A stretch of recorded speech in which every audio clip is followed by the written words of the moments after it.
Gunnar Esiason, and you are listening to Breathe In, a Cystic Fibrosis podcast presented by the Boomer Esiason Foundation and GunnarEsiason.com. This podcast series has been made possible by Vertex, Novartis, DCU, and Atlantic Health. The views expressed on Breathe In, a Cystic Fibrosis podcast are that of Gunnar Esiason, Leah Ferrone, Tiffany Rich, and guests, and are not necessarily those of the Boomer Esiason Foundation. Nothing in this podcast series should be considered medical advice. Such advice can only be given by a physician who's experienced with cystic fibrosis. The Boomer Esiason Foundation, Gunnar Esiason, Leah Ferrone, Tiffany Rich, and guests cannot be held responsible for any damage which may result from using the information on this podcast without the permission of your medical doctor. You're listening to Breathe In, a Cystic Fibrosis podcast.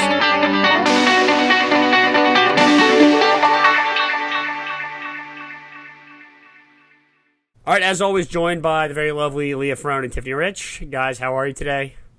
Good. How are you? Good. How are you? We're good. And today we are going to talk about everyone's favorite topic, dating and relationships. So today we'll talk about dating. Next week we'll talk about relationships, sort of create a little bridge between the two podcast episodes.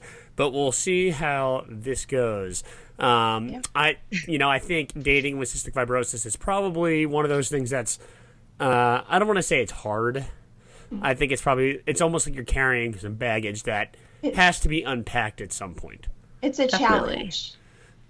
And I think that, like, with the social acceptance is hard with dating, because I feel like with being a female with cystic fibrosis is a little difficult just because socially accepting not being ladylike in a way, because, well, girls aren't supposed to spit and cough up mucus in society and sweat and fart and all that stuff that CF comes with. So I feel like that's hard for a girl with CF. I don't know the male side, though. I feel like it's more socially acceptable for a guy to spit and fart. I think I agree and disagree to an extent. I mean, I'm not like, let's put it this way, when I'm not on a first date, I'm not like burping and coughing and spitting and farting like a machine or something at the restaurant or something like that. Right. But I definitely think that there are certain sides of CF that are probably not the most appealing as far as, visuals and social acceptability go. But at the same time, I think they are very important things to put out there, because you want to know if the person that you're dating can, sort of deal with them. I also think, like I've always said that, the first date, well, really the first couple dates is like a job interview, because you want to sort of get, it's a job interview that goes both ways, because you want to sort of see if the person that you're dating, understands the complexities of your life, and if you understand their complexity of their own life too, because they obviously have things they're dealing with, and it's all about seeing if you're compatible. No, definitely. And I feel like it's like that for anyone, like regardless of CF or not. Right. But I also think like the world that we're in today, it's so much harder for anyone to date in general, because like people don't really want to go talk to new people and really put themselves out there because they're afraid of getting hurt. And then you add CF into that mix, and it's just like, it adds a whole new dynamic.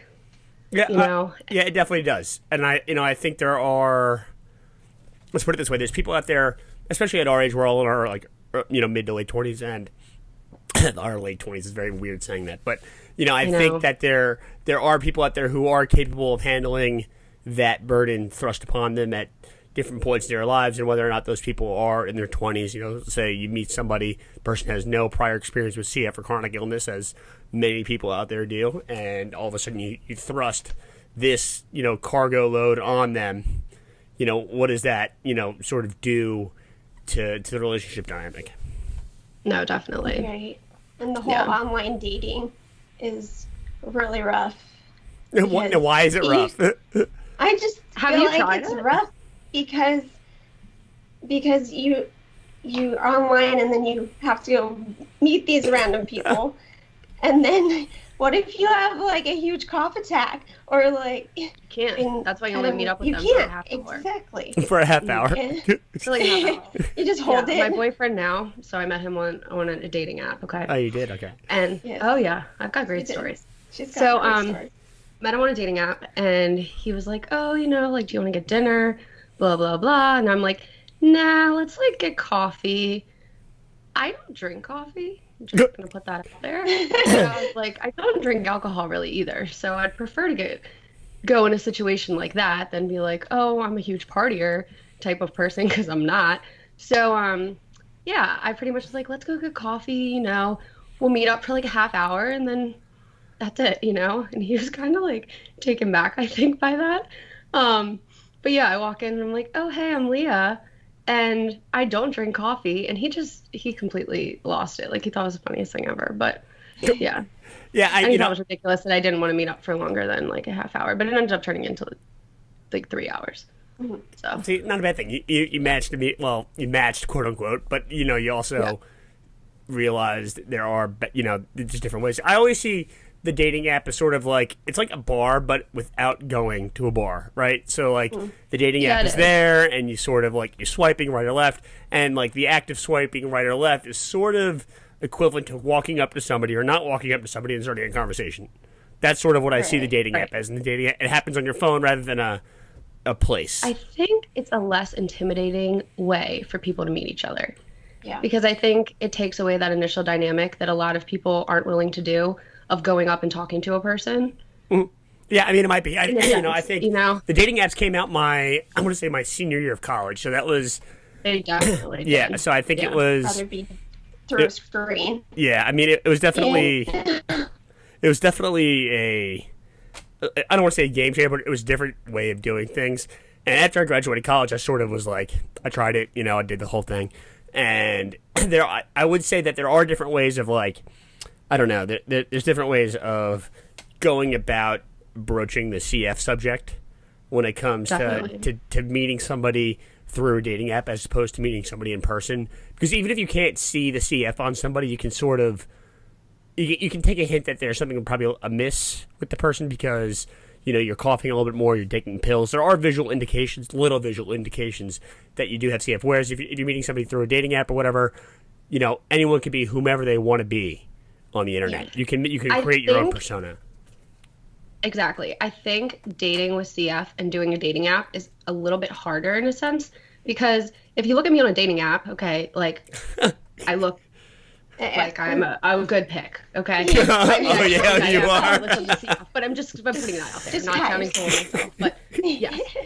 And then you meet me, and I'm gonna cough and stuff like that. So it's a little bit harder to bridge, being like, I have my life together and I have a good career and things like that. But I also have this aspect to me that I didn't put on that app, So you're not gonna just say CF fighter or CF patient on your app, on your Gunnar profile. I did. So funny you say that, because probably about 3 or 4 years ago, I wanted to see what it would be like. I actually think I blogged about this even, but about 3 or 4 years ago, I had my little Tinder profile or Hinge profile, whatever, and on my profile, I put, for a month, living with cystic fibrosis, and then for the next month, I took it away, and I wanted to see the difference, and there were actually 2 or 3 occasions when people matched me simply because it said CF, and they knew somebody with CF, they had a connection to CF in their one life, and it was kind of an interesting thing. And then on the other side, and then the other way, I felt like, at some point I had to unload my CF on this person, whether it was in person or through the dating app. Looking back, I feel totally horrible that I did this to the unsuspecting people through the dating app, but I think I sort of did it just to see what people thought about it through the screen. As I basically put a label on myself is what I did. Right. Yeah, definitely. And go ahead.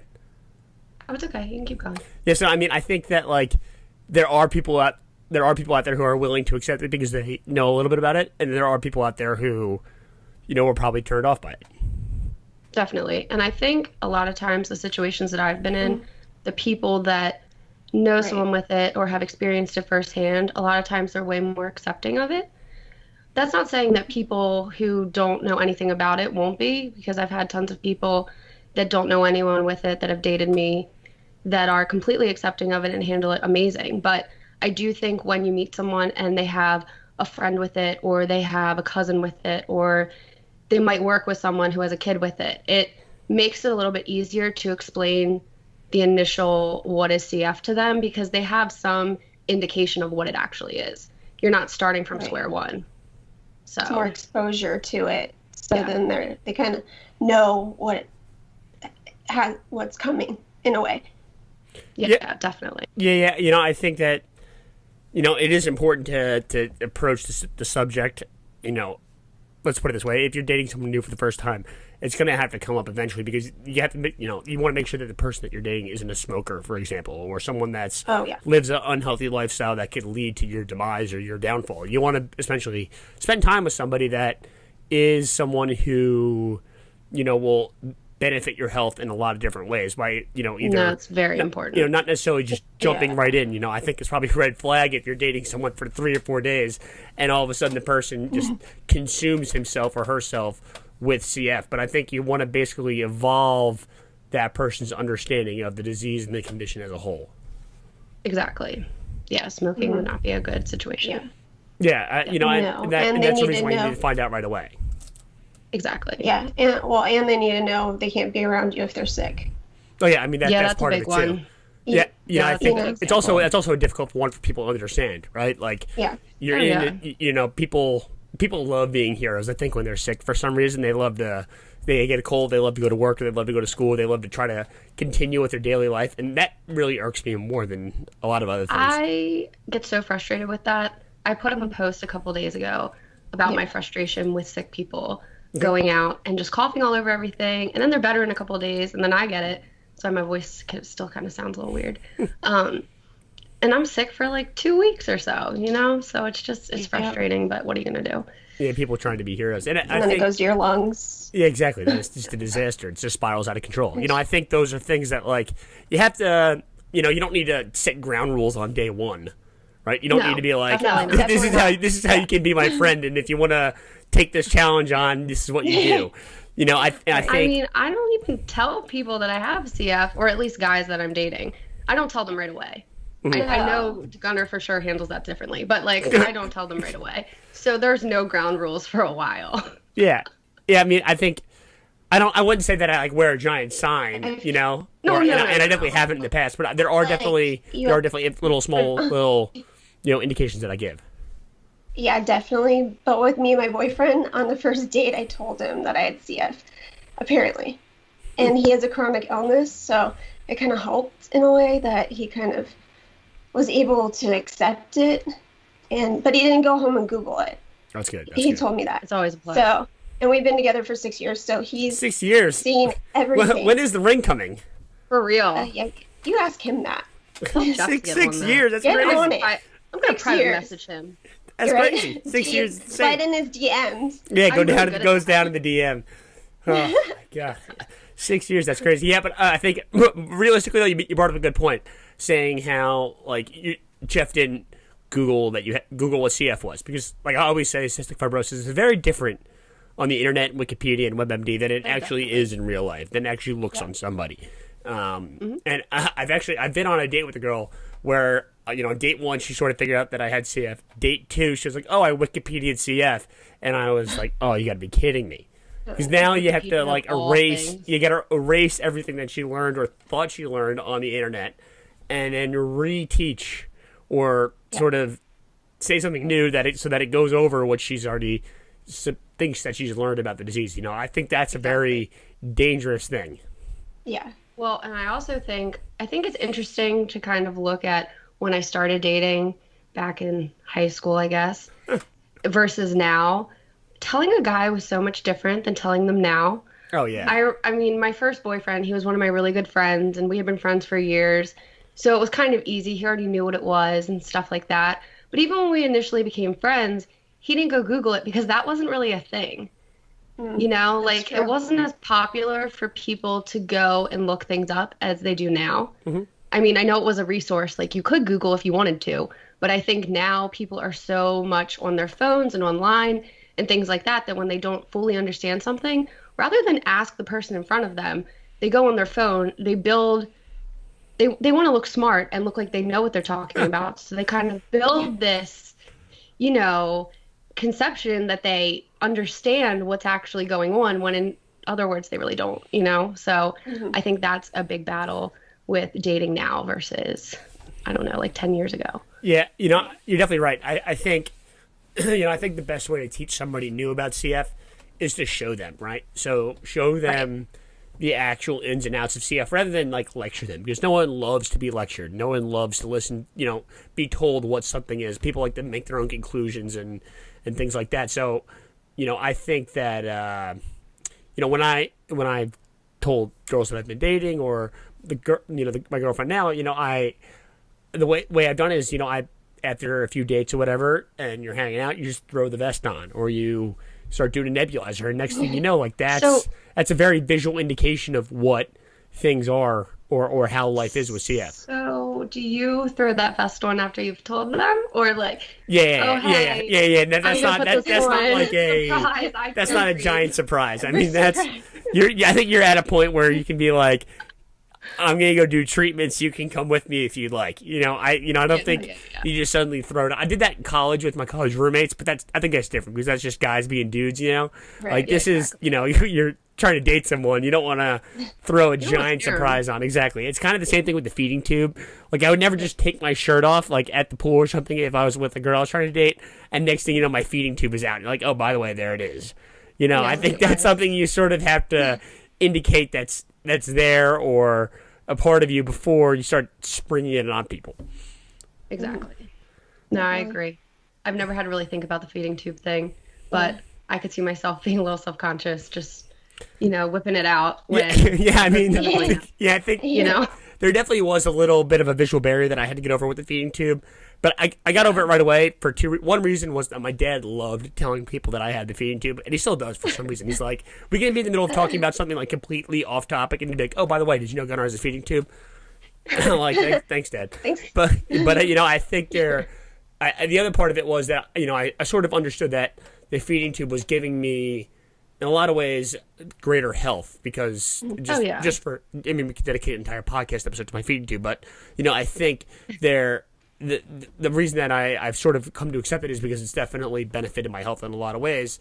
But there was one time actually specifically where my feeding tube exploded on another girl, and it was a huge disaster. It was like, scrumptious. Oh my God. Were you in a relationship with this girl? Were you just dating this girl? Were you just out with this girl? Let's put it this way. It was this girl, it was back in college, and it was a girl that I was very interested in, and a girl that I don't want to say that I was pursuing this girl, but I was definitely courting her. Like I was trying to, win her over, and we were hanging out, and it's a long story, but basically the feeding tube exploded onto her, and she took it like a champ. She wasn't grossed out. I think she would have been more grossed out had I thrown up on her, like through my mouth. Oh. But like since it came out of like a medical port, and it's all the same thing, right? Like I'm either throwing up out of my stomach or I'm throwing up out of my mouth. It just happened to leak out of my stomach, and I think. It really, it was a weird thing for her, I bet, but at the same time, it was just life, and she took it, and she was like, if it would have came out of your mouth, we'd be having a different talk right now, but I can let it slide since it came out of your did you go out with her again, or no? Yeah, actually, I ended up dating her for about 7 or 8 months. Oh, okay. So it all kind of worked out. Totally cool to throw up through your feeding tube. Yes, it totally worked. All the kids are doing it. Yes, that's what I told myself. It worked out. In the moment, I can't say it'll work out for everyone if that sort of thing happens, but it happened to me, and it was... You just gotta laugh and make sure that you end up with a person that can handle everything. Yeah, I lived... Versus a person that can't. Yeah, I lived to fight another day after that one. Yeah, that's so great. I don't have a good story like that. I feel like the closest thing I have to that is having a port, having to get used to having that and being a girl. It was kind of tough at first. Which is why I kind of had them hide it a little bit because I didn't really want it in the person's face, But one of my favorite stories was I was dating this guy. We weren't like serious or anything like that. But he saw my port and goes, oh my God, are you okay? And I'm like, what? And he's like, I think you have cancer. Oh, he thought it was a tumor. I had that too. Oh my God. The funniest Is this like a common ever. thing? I laughed so hard. Yeah. Oh, that's horrendous. Yeah, because there's a bump and they think it's like a tumor or something. You need to go get that checked. Yeah. I think they I'm good. diagnosed you, and I'm like, no. Oh my God, that's horrendous. And then you explain it, Yeah, well, right. It's a visual indication of something, right? So it's easier to, I think, explain something like that when they want to know what it looks like or the answer to something rather than just lecture them about it in an unsolicited fashion. Exactly. You know, I think, but beyond CF, there's other things that you have to concern yourself when dating someone, right? And like CF isn't the full picture, or if you say it's not the full picture of your own self, then there's other things that you have to look for in a person, right? You know, I look back in college and I went on this horrendous date where I had tickets to, I forget the specifics of the story, but Boston College is playing Boston University. It's like our big rival in hockey. And It was for the Beanpot Championship, which is a Boston tradition. It's like the 4 colleges in Boston, BC, Harvard, Northeastern, and BU. It's a big hockey tournament. And BC was playing, I think, BU I think it was the championship game. And the game went to double overtime. But the girl that I was with wanted to leave the game because she was not a hockey fan. She's actually from California, Tiffany. So this girl was... we had great seats. It was like the most unbelievable thing. I love hockey, so I was totally into it. Yeah. And, you know, we know that. I was screaming my head off. I was a huge BC fan, and the girl with me was like, she was having a good time, but she wasn't totally loving it like I was. And I was like, I mean, you gotta, you know, show some passion, right? You gotta show some fanhood. And the game, the first period, the first overtime ends, and it's getting late. And she's like, you know, Gunnar, I have a test tomorrow. I think I might leave and go back so I can study for my exam tomorrow. I was like, you're gonna leave. Like, if you're gonna leave, you're going by yourself. You know, I'm not coming with you. I'm watching the end of this game. You never went out with her again. No, that was the end of it. But what I'm trying to point out here is that, you know, there is more of a picture than just CF, right? You have to I agree. You have to sort of, you know, get yourself in a situation where you can have fun doing the things that you love doing regardless of your CF. Yeah, definitely. And I'm the pickiest person alive, so half the time it doesn't even have to do with CF why I'm not with the person, you know. If they don't like sloths, or we have a problem. No, that would be. And if you can't handle my Taylor Swift obsession. Yeah, how does your boyfriend handle the Taylor Swift obsession? Oh, he tried to win me tickets every day so far. Oh, well, he's a good boyfriend. So he's a good boyfriend. Yeah, he's a good boyfriend. He's a good boyfriend. He will tolerate my obsession. I mean, I'm still waiting for mine to show up at my door with a sloth, but that's never going to happen. Maybe one day. Maybe one day. I think sort of all in all here, there's good things that can come of, you know, sharing your CF with somebody new and exciting, because you're going to learn things about yourself too, right? I mean, you go through the dating process because you want to slay a few dragons before you get to the princess, right? You know, you want to get through some rough dates, or you want to, you know, figure out what you like or what you don't like before you finally, you know, I don't want to say you settle on things, but you figure out what you want in another person, as far as a caregiver, B, a first responder, and C, a friend, companion, and you know, basically an opposite of your relationship. And it takes time to find someone good like that, you know? Oh, yeah. And I think one of the cool things that I've noticed with, you know, dating a lot and being single for a couple of years, a lot of the people that I went out with, or I developed a friendship or something like that with them down the line, what I realized was a lot of them were super accepting of the CF aspect. They really didn't put me down for that. They were totally on board to handle it. It didn't work out for other reasons, you know? But a lot of them have actually gotten involved in volunteering with the CF Foundation and helping me raise money and really advocating and things like that. So I think it's kind of cool that people that it might have not worked out with, they're willing to, you know, see that aspect of your life and see how they can kind of make a difference and still make an impact with like that aspect, you know? Yeah. They want to help out because they see the struggle. Yeah. And they see how important it is to get awareness out. And we need a cure, so help it out. Yeah, we do. A little selfish. You know, I do think that, you know, that is a good part of it. And if anything, it proves that human nature is ultimately, in a lot of times, very good, right? You know, you come across people that are either wanting to help, or they want to learn, or they want to get involved in a number of different ways. You know, that can't be said about every single person out there. I realize that there are just some really evil people out there, but ultimately, the majority of people that you're going to come across are either, you know, they may not be totally accepting, but they are willing to learn or give it a try.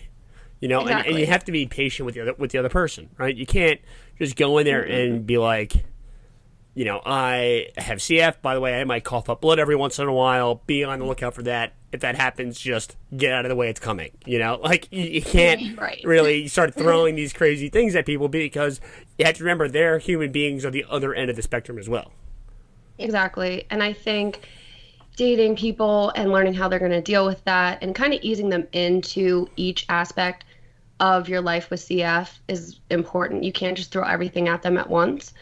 But I also think there's kind of a line where it's like, okay, if you get to this point and you've spent this much time with a person and they're not really handling it or accepting it in a way that is going to be a good influence in your life, that's when you get them out of there. Get them out of there. You're done. Exactly. Toast. Get them out of there. And I've been in lots There's of no situations reason like for that. it. You know? No. Yeah. It's like they don't handle it the way they handle it well, but they don't handle it the way you need a person that you're going to spend your life with to handle it. Yeah, cut them loose. You know You don't need it. You don't need that in your life. You know, I think. No. You know, there are things where, like, I understand that a lot of times it is very difficult for the person who's being, who's in the middle of a relationship to like see themselves from an outside perspective, or maybe even understand that the person that they're dating is maybe a hindrance to their health or an issue for whatever reason. Oftentimes it is hard to see the truth in yourself. But I think it's important when you have CF that you have to be an advocate for yourself, and you also have to have friends that surround you that make sure that you're with the right person, right? And a lot of times, your friends are going to give you really good advice. Right, Yeah, I always when I started dating my girlfriend now, I was like, I have a really great group of friends, but I'm going to tell you, they're all extremely protective of me. They're not going to let me go down some rabbit hole and sort of get myself into a position where, I'm going to find myself, needing to break up with you or something like that. And I told her that. That was really within the first month of us dating. I told her that, and then she was accepting of it, and then now she's really good friends with the rest of my friends. So it all kind of worked out. But I think it's important to have advocates for you, and you have to advocate for yourself as far as your health goes when it comes to dating somebody new that's outside of the group. I think you need people like that. I know in my life, my sister is that person for me. Like my friends, they all are protective and however you want to put it, but they're also, they can realize they can be a little intimidating in that aspect. So they try not to be too protective, but she definitely is the one person in my life that if I introduce you to her, that's a big deal. And we'll be lucky if she lets her guard down within a year, because she really wants to make sure you're living up to her expectation of what I should be with, Oh, definitely. So totally. She's picky too. She might be more picky than me. I think so. Yeah. My best friends are the same way, so they just make sure I'm well taken care of. And Jeff has passed with flying colors. That's good. I think he's been around for 6 years. Yeah, you would expect that he's passed. I think exactly. I do think that you are right that ultimately, yes, your family members are the gatekeeper. My sister is the big time gatekeeper. She's given the axe to a number of girls that she's met, and my dad has too. My dad, I've come home with the date, and I've sort of introduced a girl I was dating to my parents before. My dad the next day was like, you got to get rid of her. No personality on that one. Just got to get rid of her. And that was that's just like something that's like come up, and I appreciate the input from my family, my friends, and stuff like that. So that was the end of that one. But I think that there are situations where it's you think you may see the best in somebody, but ultimately the people around you probably get a different opinion, and they may get a different look at someone, and then they can see their true colors. So I think it's important to to listen to your friends, family, and stuff like that, especially when it comes to your health and a lot of those things. Yeah. I definitely have learned that the hard way because I never you have used tunnel to listen. vision. Well, and I never used to listen to my family's input or my friend's input or my sister's input because everyone was just hating on like every boyfriend I had growing up. So, they were never meeting anyone's expectations. But looking back, I'm like, what was I thinking? Right. Well, that's learning, right? That's you've come a long way. Yet ultimately, you should get to a point in your life, I think, where you look back and you're like, what the hell was I doing? Or I wish I would have done this, or that. It's hard to live your life with regret, but at the same time, if you do feel that way about certain moments in your life, you're like, wait, I learned something here. Those are learning moments, and that's how you get better. Like, I don't regret any decision I've ever made, but you don't come out of the womb perfect. No, definitely not. Nobody's and I think all of this is a learning process. Yeah, exactly. Yeah. All right, so I think that's going to wrap up today's podcast about dating. Remember to join us next week when we go into relationship talk. That sounds like you're listening to Dr. Phil here, but you're not. You're actually listening to Gunnar Esiason, Lee Farrar, and Tiffany Rich on the Breathe In podcast. So just in case you weren't sure what channel you were tuned into. But that's all the time we have for today. Remember, if you want to get in touch with us, you can email me at gunnarsblog@esiason.org. You can follow me on Facebook, Twitter, Instagram. Our Breathe In podcast Instagram is Breathe In. What is it? It's at Breathe _ pod. Yeah, pod. Yeah, okay. So follow us on Instagram. Remember, if you're listening to us on iTunes, remember to like, share, and review. Same thing on YouTube. Like, sharing, and reviewing is all very important for some reason. And if you want to get in touch with the Salty Sisters, how can people do that? You can go to our Instagram account is at Salty Sisters. You can email us at saltysisters@gmail.com. We're on Facebook as well. And yeah, it's Sisters, CYSTERS. Yes, very punny. All right, well, thanks for joining us today, and I hope you enjoyed it. Yeah, thanks. Bye.